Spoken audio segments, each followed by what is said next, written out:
So friend, जैसे अभी आप स्क्रीन पर देख रहे हो, लिनोवो का थिंकपैड T410 ये मॉडल है, कमर्शियल मॉडल है। और उस पर जो एरर आ रहा है आप देख रहे हो, error 2100 HDD 0 hard disk drive initialization error. और यहाँ पर अगर आप स्केप का बटन भी प्रेस करते हैं कंटिन्यू करने के लिए, तो यहाँ पर ये कुछ नहीं होता है आगे। तो यहाँ पर सिस्टम आपका बूट नहीं होता है क्योंकि उसे हार्ड डिस्क नहीं मिल रही है। जो हार्ड डिस्क होती है, अगर आप कंट्रोल अल्ट डिलीट दबाकर सिस्टम को रीस्टार्ट करते हो तो रीस्टार्ट करने के बाद भी आपको सेम एरर शो होता है क्योंकि हार्ड डिस्क आपके लैपटॉप को नहीं मिल रही है। आपके लैपटॉप में जो हार्ड डिस्क है वो कनेक्ट नहीं हो पा रही है आपके लैपटॉप के मदरबोर्ड से। तो इसका सोल्यूशन क्या है? तो इसके सोल्यूशन के लिए आप क्या कर सकते हो, वही हम आज के वीडियो में देखने वाले हैं। तो चलिए देख। Hello friends, welcome back to techno search. मैं जुबैर शेख आप सबका स्वागत करता हूँ। फ्रेंड्स, अगर आप हमारे चैनल पर पहली बार आ रहे हो तो चैनल को सब्सक्राइब करो, नोटिफिकेशन बेल आइकन पर जरूर क्लिक करो ताकि आपको ऐसी टेक्निकल वीडियोज़ की अपडेट सबसे पहले मिलती रहे। तो आप आपके लैपटॉप को पावर बटन दबा के शट डाउन कर दे जैसे मैंने किया है, और बैक साइड आप लैपटॉप को टर्न करें। बैक साइड में आपके हार्ड डिस्क का जो स्लॉट रहता है वो आपको मिल जाएगा। यहाँ पर देखिए, ये हार्ड डिस्क का स्लॉट है, तो हार्ड डिस्क का आइकन यहाँ पर बना हुआ है। और ये रैम का स्लॉट है क्योंकि यहाँ पे रैम का और कीबोर्ड का आइकन बना हुआ है। तो जहाँ पर भी आपकी हार्ड डिस्क यहाँ पर हो सकती है, यहाँ पर हो सकती है, या किसी और हिस्से में हो सकती है, तो आप हार्ड डिस्क का जो स्टोरेज वाला आइकन रहता है वो देखकर उस हिस्से को ओपन करें। स्क्रू ड्राइवर से आप उस हिस्से को ओपन करें। जैसे आप देख रहे हो, मैंने यहाँ पे हार्ड डिस्क का ये जो सेक्शन है इसे ओपन कर लिया है। आप हार्ड डिस्क इसके अंदर होती है आपकी, जैसे कि आप देख सकते हो यहाँ पर जो हार्ड डिस्क इसमें अंदर लगी हुई है और इसमें कुछ पैकिंग भी लगी हुई है। तो मोस्टली ये जो हार्ड डिस्क है, इसमें इस लैपटॉप में जो हार्ड डिस्क डाली हुई है वो स्लिम हार्ड डिस्क डाली हुई है। और इस मॉडल में जो हार्ड डिस्क आती थी वो थोड़ी थिक होती थी तो वो प्रॉपर बैठती थी, लेकिन इसमें स्लिम हार्ड डिस्क डाली हुई है जिसकी वजह से ये डिटेक्ट नहीं हो पा रही है। तो हम इसे एक बार निकालते हैं और वापस से चेक करके लगाते हैं।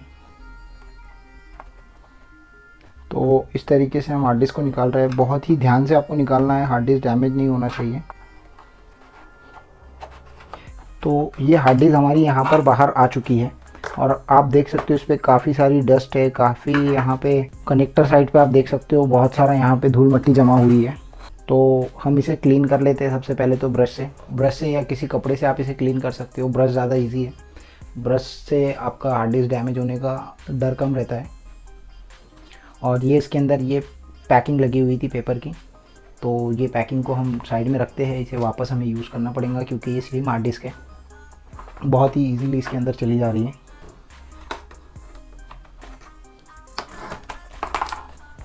अंदर और भी बहुत सारी पैकिंग्स है, ये पैकिंग्स है, तो ये पैकिंग्स को हम साइड में रखते हैं। ये पुट्ठे की पैकिंग है इसके अंदर लगी हुई। तो फ्रेंड, हम ये हार्ड डिस्क को पहले इस ब्रश से क्लीन कर लेते हैं। यहाँ पर आप देख रहे हो उसके कनेक्टर्स पर कितनी धूल जमी हुई है अंदर के हिस्से में भी, तो इसको हम सबसे पहले क्लीन कर लेते हैं इस हिस्से को, ताकि जो कनेक्शन वाला पार्ट है वो क्लियर हो जाए। अब ये अच्छे से क्लीन हो चुकी है, ये जो कनेक्शन वाला हिस्सा है ये भी क्लीन हो चुका है। मैं इसे थोड़ा सा थिनर से भी साफ़ कर देता हूँ ताकि कनेक्टर पर अगर कोई कार्बन वगैरह जमा हो तो वो रिमूव हो जाए। तो हम यहाँ पे इस ब्रश पर थिनर लगाकर भी इसे क्लीन कर रहे हैं, ये जो कनेक्टर वाला हिस्सा है, ताकि अगर कोई कार्बन वगैरह यहाँ पे जमा हुआ हो मॉइस्चर से तो वो क्लीन हो जाए। जब भी आप थिनर से क्लीन करते हो किसी भी लैपटॉप के पार्ट को, तो कम से कम उसे 15-20 मिनट के लिए आप ड्राई होने के लिए छोड़ दें। या अगर आपके पास हॉट एयर गन हो या हेयर ड्रायर हो तो आप उसे गर्म हवा से भी सुखा सकते हो। फिर भी उसे आपको 10 से 15 मिनट तक ड्राई करने के लिए छोड़ देना चाहिए। तो हम इसे 10 से 15 मिनट तक ड्राई होने के लिए छोड़ देते हैं। तो फ्रेंड, आप पहले लैपटॉप में देख लिए आपका जो छोटा वाला जो सॉकेट है वो किस तरफ है और बड़ा वाला सॉकेट है किस तरफ है। तो यहाँ पर शायद आपको नहीं दिखेगा, फिर भी मैं ट्राई करता हूँ आपको दिखाने के लिए। तो इसमें जो छोटा वाला सॉकेट है वो इस तरफ है और बड़ा वाला सॉकेट इस तरफ है। तो मैं और इसके ऊपर जो पैकिंग्स लगी हुई थी, जैसे कि ये पैकिंग को मैं यहाँ पर फिक्स कर रहा हूँ इसके नीचे के हिस्से में, ताकि जो हार्ड डिस्क है वो ऊपर इसके कनेक्टर्स है तो ऊपर के हिस्से में, ताकि हार्ड डिस्क नीचे के हिस्से में ना जाए, ऊपर के हिस्से में कनेक्टेड रहे। तो मैं पैकिंग्स को नीचे की साइड से ऐड कर रहा हूँ। आप देख लिया आपका कनेक्टर किस तरफ है, ऊपर की तरफ है या नीचे की तरफ, और उस तरीके से आप क्या कर सकते हो, आपकी जो पैकिंग्स है उसे आप ऐड कर सकते हो। तो इस तरीके से आपको हार्ड डिस्क को अच्छे से अंदर पुश कर देना है।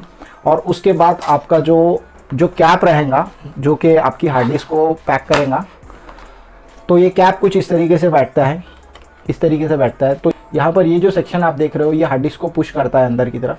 तो हम यहाँ पर ये थोड़ा सा और इसे पैकिंग लगा देंगे ताकि प्रॉपर तरीके से ये हार्ड डिस्क को अंदर लोड करके रखे। हार्ड डिस्क बाहर नहीं आनी चाहिए, कनेक्शन से डिस्कनेक्ट नहीं होनी चाहिए। तो देखिए ये प्रॉपरली यहाँ पर पैक हो चुकी है और इसका जो स्क्रू है वो हम यहाँ पे टाइट कर देते हैं। तो अब ये हार्ड डिस्क जो है, ये लैपटॉप की हार्ड डिस्क, ये ज़्यादा शेक नहीं होंगी। शेक होने की वजह से लूज़ हो गई थी हार्ड डिस्क और कनेक्शन वहाँ से हार्ड डिस्क का छूट गया था, तो वो नहीं होगा अब की बार। तो चलिए हम एक बार हमारे लैपटॉप को देख लेते हैं ऑन करके।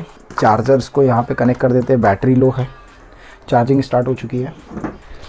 तो अब हम वापस से एक बार इसका बटन पावर ऑन का ऑन करते हैं और यहाँ पे देखिए ये हमें हार्ड डिस्क का आइकॉन यहाँ पे शो कर रहा है, हार्ड डिस्क का लाइट शो कर रहा है, ये वाईफाई का आइकॉन शो कर रहा है। हम F2 और F1 दबा के बायोस में जाते हैं और ये देखिए विंडोज़ 7 का यहाँ पर स्क्रीन आ चुका है। तो मतलब हार्ड डिस्क इसमें डिटेक्ट हो चुकी है। फिर भी एक बार हम बायोस में जाकर चेक कर लेते हैं क्योंकि ये पासवर्ड प्रोटेक्टेड लैपटॉप है। बायोस में जाने के बाद यहाँ पर आपको, बायोस में आने के बाद यहाँ पे आप बूट या स्टार्टअप कॉन्फ़िगरेशन में चले जाए। यहाँ पर आपको बूट पर क्लिक करना है और यहाँ पर देखिए आपको ये ST Seagate की 500 GB की हार्ड डिस्क दिख रही है। जो HDD01 यहाँ पे एरर आ रहा था वहीं जगहों पे अभी हार्ड डिस्क डिटेक्ट हो चुकी है। तो ये प्रॉब्लम यहाँ पे हमने सॉल्व कर लिया है और अब बाय डिफ़ॉल्ट ये आपको जो एरर आ रहा था वो निकल जाएगा और आपकी ऑपरेटिंग सिस्टम जो विंडोज़ 7, विंडोज़ 10 या जो भी ऑपरेटिंग सिस्टम आप यूज़ कर रहे हो वो आपकी स्टार्ट हो जाएंगी।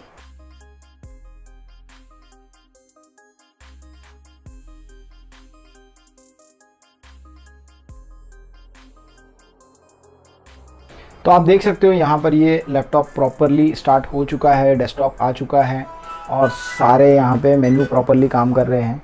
सो फ्रेंड्स, उम्मीद करता हूँ आपको वीडियो पसंद आया होगा। वीडियो में जो इन्फॉर्मेशन आपके साथ शेयर की गई, जो प्रोसीजर आपको बताया गया वो आपके ज़रूर काम आएगा। अगर आपको किसी तरह की प्रॉब्लम आती है, कोई दिक्कत आपको आती है तो आप कमेंट करके बता सकते हो। आप इंस्टाग्राम और फेसबुक पर भी हमें मैसेज कर सकते हो और इंस्टाग्राम फेसबुक को फॉलो भी कर सकते हो। तो चलिए मिलते हैं अगली वीडियो में ऐसी इंपॉर्टेंट इन्फॉर्मेशन अपडेट के साथ। तब तक के लिए good day, bye bye, take care.